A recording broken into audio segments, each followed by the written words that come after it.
우리 창세기 27장 1절에서 4절까지 말씀드리겠습니다. 지난주에는 하나님께서 이삭에게 나타나셔서 말씀하셨습니다. 근데 그 나타나신 시기가 큰 흉년 가운데 있을 때였습니다.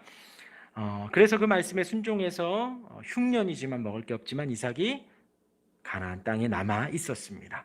그리고 그 가운데 농사를 지었는데 하나님이 은혜 주셔서 100배의 결실을 얻었다라고 성경이 기록을 합니다. 하나님 복 주신 것에 또 블레셋 사람들이 시기하여서 우물을 빼앗는, 생명과도 같은 우물을 빼앗는 일들이 또한 있었지요. 하지만 혈기를 부리거나 가지 멱살잡이하며 싸우지 않고 차분히 인내하는 이삭의 신앙의 모습 함께 나누었습니다. 그리고 오늘 이어서 27장 이삭의 노인이 된 부분이 등장합니다. 오늘 27장은 이삭의 아들 야곱이 나오고 에서가 나옵니다. 아버지를 속여서 장자의 축복을 빼앗는 장면입니다. 야곱이 노쇠한 아비 이삭을 속여서 언약 가문의 계승자로서의 축복을 탈취하는 장면이지요. 또한 그의 분노한 에서가 또 내가 죽여야겠다 마음을 먹게 되고 그에 대해서 야곱이 도망가게 됩니다. 하나님께서 야곱을 친족인 밧단 아람 땅 하란으로 인도합니다. 야곱은 라반의 딸들과 후에 결혼을 하지요. 오늘 이 27장에는 두 개의 메시지가 있습니다. 하나는 방금 말씀드린 대로 리브가와 야곱이 자신의 목적을 성취하기 위해서 이삭의 아내 리브가는 야곱을 좋아했다 그러죠. 그래서 야곱 자신의 목적을 성취하기 위해서 이삭을 속이는 장면이 나오지요. 우리가 기억할 것은 목적이 선하다고 해서 과정의 죄악이나 거짓말이 합당화되는 것이 아닙니다. 이것은 하나님이 원하시는 것이 아니셔요. 하나님은 선하시고 진실하십니다. 그렇기 때문에 불법이나 속임이나 하나님의 일을 하는 것은 속이면서 불법하면서 그 하나님의 일을 하는 것은 우리의 만족이지 그 이상도 이하도 하나님의 뜻을 이루는 것도 또한 아닙니다. 성경은 이 리브가와 야곱의 이런 속이는 행동을 지지하지 않습니다. 성경은 과정을 중시하고 우리가 순간순간 진실하고 정직하고 합법으로 살아가기를 원하십니다. 이렇게 하나의 메시지가 있고요. 오늘 제가 나누고자 하는 또 하나의 메시지는 이삭의 눈이 어두웠다라는 27장 1절의 말씀을 나누려고 합니다. 그리고 후에는 또 다시 밝아집니다. 오늘 제목과 같이 이삭의 눈이 어두워지는 것, 성경에서는 어떤 의미를 가지는지 한번 생각해 보겠습니다. 오늘 본문의 이삭은 137세의 고령의 노인입니다. 그래서 본인이 생각하기에 이제 죽을 때가 임박한 것으로 여겼습니다. 왜냐하면 이스마엘이 137세에 죽었기 때문에 본인도 그렇지 않을까 하는 어떤 강박이 있을 수 있지요. 죽음이 가까움을 느낀 이삭이 한 일은 자신의 상속자를 축복하는 것이었습니다. 그렇게 죽음을 준비하지만 후에 이삭이 얼마나 더 살았을까요? 43년을 더 살았습니다. 그렇기 때문에 이제 지금 눈이 어두웠다라고 표현을 하는데 이것은 기력이 쇠하여진 노인의 특징을 말을 합니다. 이삭이 에서의 사냥한 고기를 먹을 수 있는 것으로 보아서 에서야 너가 사냥한 고기를 내가 먹겠다라고 한 것으로 보아서 단지 좀 눈만 좀 어두울 뿐이지 이제 뭐 소화시키고 살아가는 데는 무리가 없는 그런 신체는 강건한 이삭의 모습을 우리가 생각해 볼 수가 있습니다. 이삭은 자기 아들 에서와 야곱을 식별할 수 없을 정도로 눈이 어두웠습니다. 그렇다고 노인들이 다 전부 눈이 어두운 건 아닙니다. 죽기 전에 모세의 나이 120세인데 그때 성경은 눈이 밝았다라고 기록을 하고 있습니다. 그렇다면 눈이 어두운 것이 무엇을 의미할지 한번 생각해 보겠습니다. 그렇기 때문에 여기에서 우리 제목과 같이 눈이 어두웠다라는 이삭은 육신의 눈이 어두운 것이 아니라 영적인 눈이 어두워진 것으로 우리가 생각할 수 있습니다. 그래서 오늘과 같은 실수를 하는 것입니다.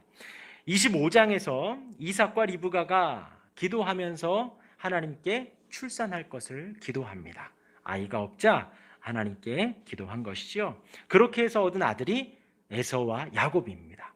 그런데 그들을 낳을 때 하나님은 큰 자가 작은 자를 섬기리라 라고 하면서 에서가 장자이지만 하나님의 믿음의 계보는 둘째인 야곱을 통해서 이루어질 것이라고 말씀을 하셨습니다. 그렇게 에서와 리브가는 익히 알고 있었습니다. 그런데 눈이 어두워지자 하나님의 이 말씀과 하나님의 뜻은 사라져 버린 거예요.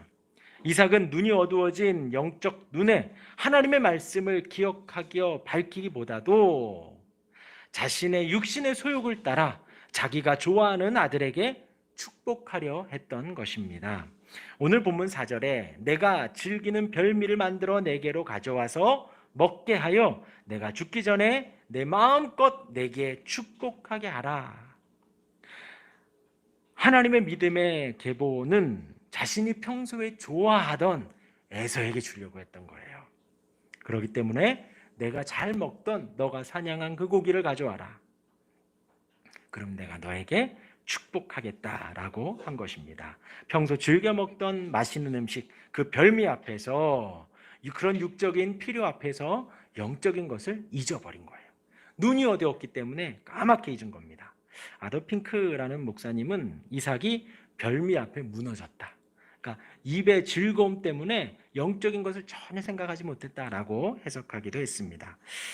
이런 이삭의 모습과 비슷한 모습이 사무엘상 3장에도 또 등장을 합니다. 제사장 엘리의 모습인데요.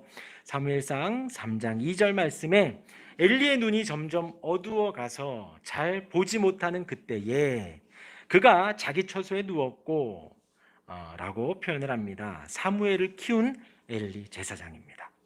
나이가 들어가고 눈이 어두워서 잘 보지 못했다고 말을 하고 있습니다. 당시 어린 사무엘은 어머니 한나의 서원을 따라서 젖을 뗀 후에 바로 엘리에게로 맡겨져서 키워졌지요.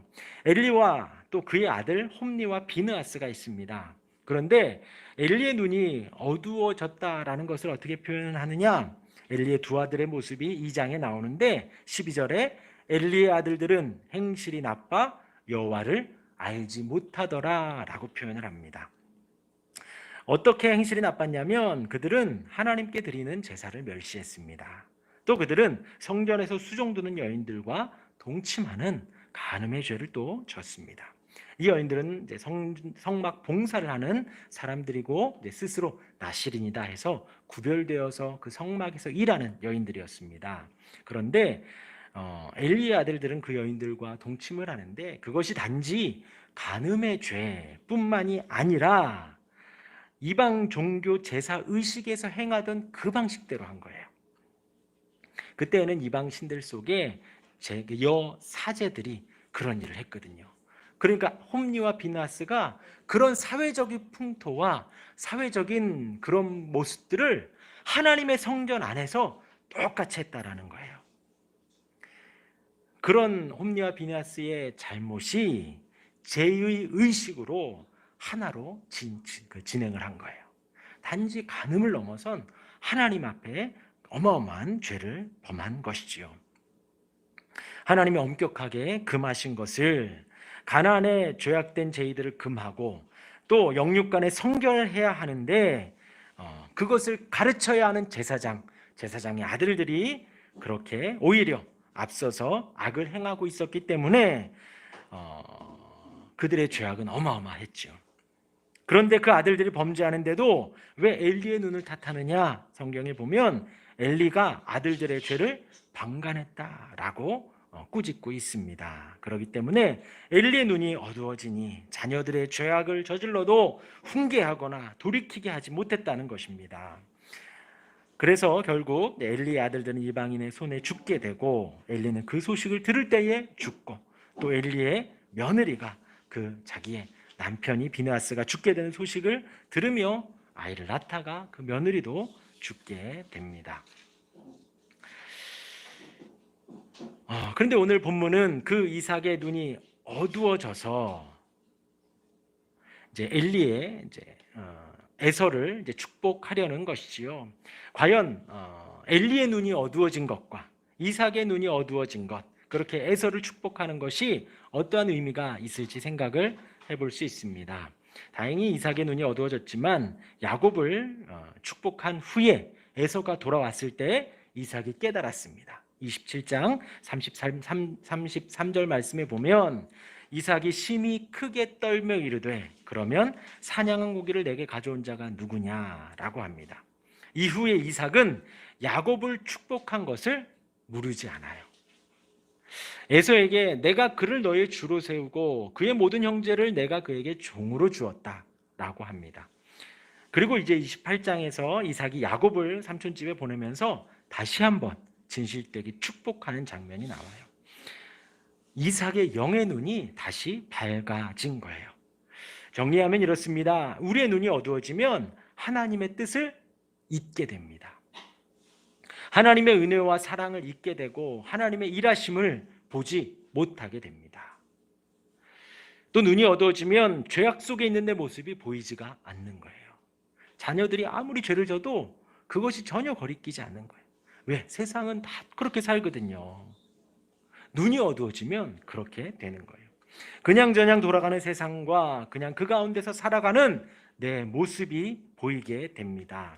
그래서 우리는 우리의 영의 눈이, 우리가 하나님을 바라는 그 마음의 눈이 어두워지지 않게 해달라고 늘 기도하며 나아가야 합니다. 우리가 눈을 들어 하나님을 바라고 우리가 눈을 들어 우리의 모습을 볼 수 있어야 합니다. 시편 123편에 하늘에 계시는 주여 내가 눈을 들어 주께 향하나이다 했어요.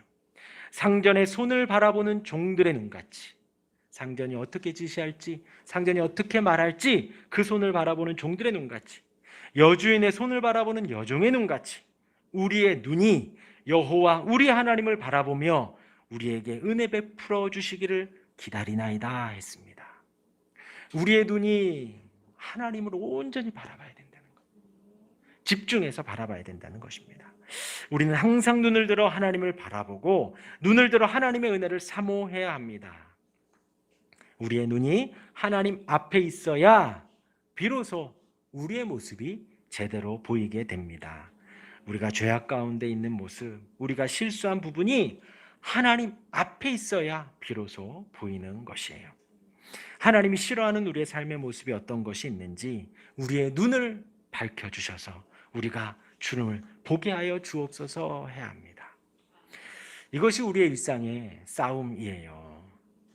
세상을 바라보지 않고 하나님을 바라보는 것, 우리의 소욕, 우리의 별미를 먹으려 하기보다도 하나님의 뜻을 이루려 하는 것, 그것이 우리의 삶이어야 합니다. 그게 우리의 일상이 되고 우리의 치열한 전투와 전쟁이 되어야겠습니다. 에베소서 5장 3절 이하의 말씀에 보면 음행과 온갖 더러운 것과 탐욕은 너희 중에서 그 이름조차도 부르지 말라. 이는 성도에게 마땅한 바니라 라고 했어요. 그리고 이어서 5장 16절 이하에 보면 세월을 아끼라 때가 악하니라. 그러므로 어리석은 자가 되지 말고 주의 뜻이 무엇인가 이해하라. 술 취하지 말라 이는 방탕한 것이니 오직 성령의 충만을 받으라 라고 합니다. 그래서 이제 19절 이하는 성령 충만한 삶이 어떤지 나와요. 그러니까 성령 충만한 삶은 어떠하냐? 먼저 아까 말씀드린 대로 음행과 더러운 것과 탐욕을 버리는 거예요. 그러니까 우리의 눈이 어두워지면 음행을 따르게 되는 거예요. 영적인 음행을 하게 되는 것이지요. 또 음란함이 많은 지금 이 시대 속에서 아무렇지도 않게 우리의 눈과 우리의 귀와 우리의 입술이 경거망동하게 움직이게 되는 거예요. 하나님의 것이 아닌 세상의 더러운 것들을 쫓기도 하고 하나님이 주신 것 이상의 탐욕과 욕심이 우리를 이끌기도 합니다. 하나님이 부족함 없이 우리를 인도해 가시는데 우리는 부족한 거예요. 우리를 하나님께서 날마다 이끌어 가시는데 우리는 그 이끄는 게 마음에 안 드는 거예요. 다른 탐욕과 욕심 속에서 우리가 살아갑니다. 하지만 우리의 눈이 밝아지면 욕심을 내다가도 버릴 수가 있습니다. 돌이킬 수 있습니다. 세월을 아끼며 주의 뜻이 무엇인지 분별해야 합니다. 그것은 어렵지 않습니다. 이 세상을 바라보고 뉴스를 보고 이 세상 속에서 막 그것들만 묵상을 하면 분별하지 못해요. 날마다 말씀을 가까이 하고 말씀 속에서 하나님의 뜻을 발견해야, 그 하나님을 만나야 이 세상이 어떠한지, 어떻게 지나가는지 우리가 볼 수가 있습니다. 게으르고 방탕함보다 오직 성령의 충만함을 받기 위해 우리가 노력해야 합니다. 그래서 그 이하에 성령 충만한 삶이 나오는데, 성령 충만한 삶은 찬송하는 삶입니다. 그래서 19절에 시와 찬송과 신령한 노래들로 서로 화답하며 너희의 마음으로 주께 노래하며 찬송하며 범사에 우리 주 예수 그리스도의 이름으로 항상 아버지 하나님께 감사하며 라고 했습니다. 이것이 성령 충만한 삶이라는 거예요. 술 취하지 말고 오직 성령의 충만함을 받는데, 그 충만한 삶은 우리가 찬양하고 찬송하는 삶입니다. 하나님께 감사하는 삶인 거예요. 이 감사함이라는 것이 그냥 감사합니다, 감사합니다, 감사합니다 보다도 우리 마음 안에 나를 인도하신 하나님을 묵상하고 나를 구원하신 하나님을 바라보며 나를 위해서 이 땅에 오시고 목숨을 버리신 주님을 묵상하면 감사가 절로 나와요. 주님이 나를 위해서 고통받으시고 나를 위해서 자발적으로 그 십자가의 길을 가시고 그 고난의 길을 가신 거예요. 죽음의 길을 택하셔서 나를 구원하시기 위해, 나의 허물과 죄를 용서하시기 위해 십자가를 지셨습니다. 그 은혜를 묵상하면 그것이 다른 사람을 위한 것이 아니라 나를 위한 것임을, 그것이 다른 어느 누군가를 위한 게 아니라 저 사람은 하나님이 참 사랑하시는 것 같아, 저 사람을 위해서 주님이 죽으셨지, 그것이 아니라 주님이 나를 위해서 이 땅에 오시고 고난 받으시고 죽으셨음을 묵상하면 그 은혜와 사랑이 내 입술에 감사를 나오게 합니다. 내 마음에 주님의 감사로 충만하게 합니다.